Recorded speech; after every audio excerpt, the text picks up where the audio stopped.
I've just got all Pro V1s pretty much, yeah. Yeah.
Well, one thing I can't do is have an unbelievable range session and not tell you why it was unbelievable.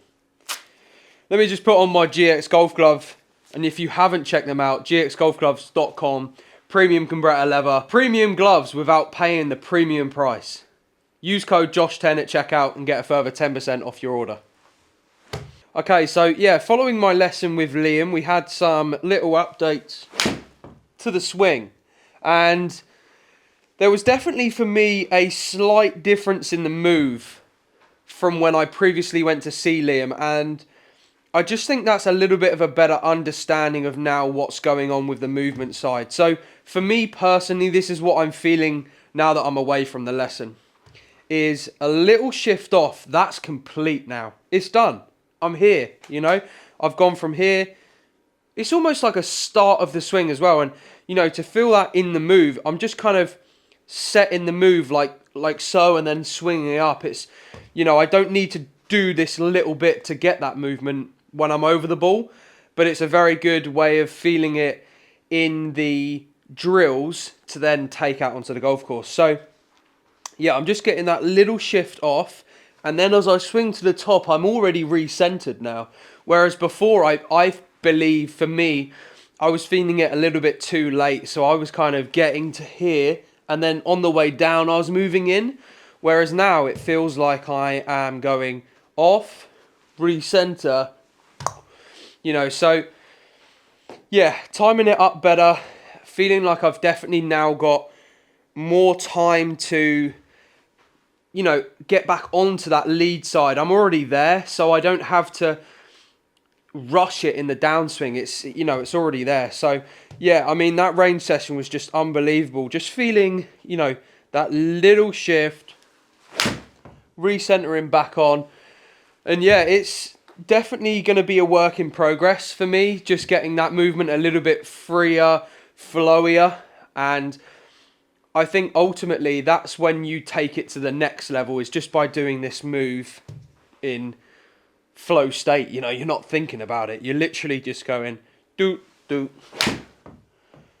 and ripping it straight down the middle. So yeah, it's definitely just a slight different feel to what I was doing. And just touching on it as well, when I was in the lesson with Liam, I asked him a couple of questions about how do you feel this difference between irons, wedges. So you know, I was doing some pitch shots, and especially say if I'm trying to hit a 9-iron, let's say 120, you know, I'm not going to have a massive shift off and a massive shift in.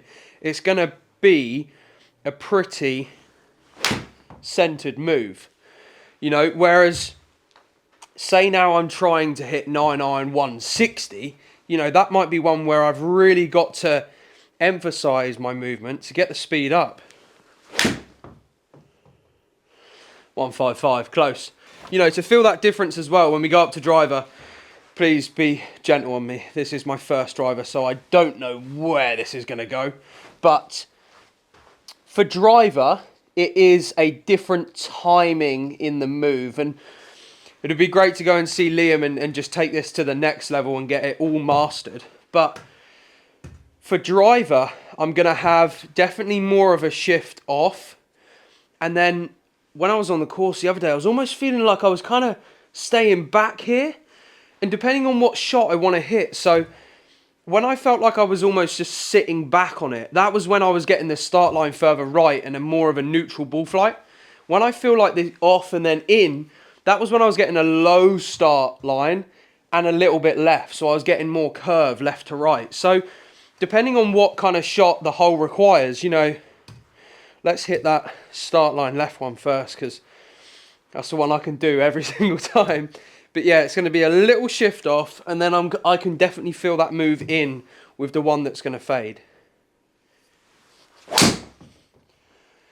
And I've toe banged it. I've drawn it. But anyway, it started left. You know, it's going to come out a little lowy, drivey.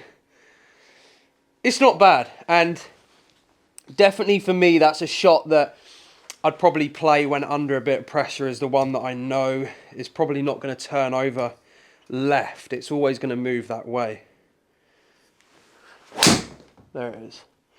So yeah, that's like the peely, cutty one. You know, is probably going to finish right at that start line. And yeah, 9 times out of 10, you know, if there's trouble down the left-hand side, you can really just trust in that ball flight and hit it. You know, like that one there, it looks like a bad shot, but I think if you're aware of you're going to hit that ball flight left to right and you aim for it, it really isn't a problem curving it 25, 30 yards when you're playing for it. But then this is the tough one, especially for me. I'm someone that always fades driver, so to get it the other way is, whew, it's a real challenge, you know. I really, really struggle. But this is going to be the one where I kind of get off it a little more. I stay back on it. This one should start a little further right and almost want to work right to left.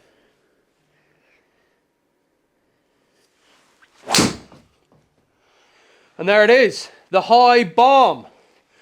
So yeah, that one, I'm shifting off and I'm kind of staying back, getting it out that way. It's a different golf shot, and I think that's, you know, I'm not changing anything in setup, which Liam likes as well. If you're going to hit the low one, you stay in it a bit longer. If you're going to hit the high one, you pull up harder. But yeah, it's going to be a lot of trial and error and just definitely understanding what you want to see, what you want to do. That's what practice is for, you know.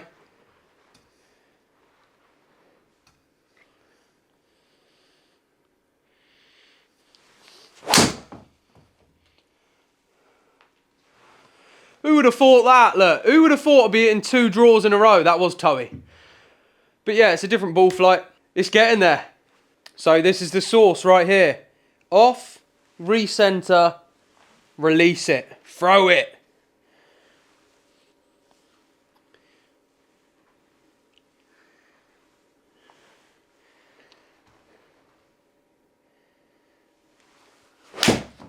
Oh, there it is. There it is, Jeff. Like, subscribe, and we'll see you all for the next one.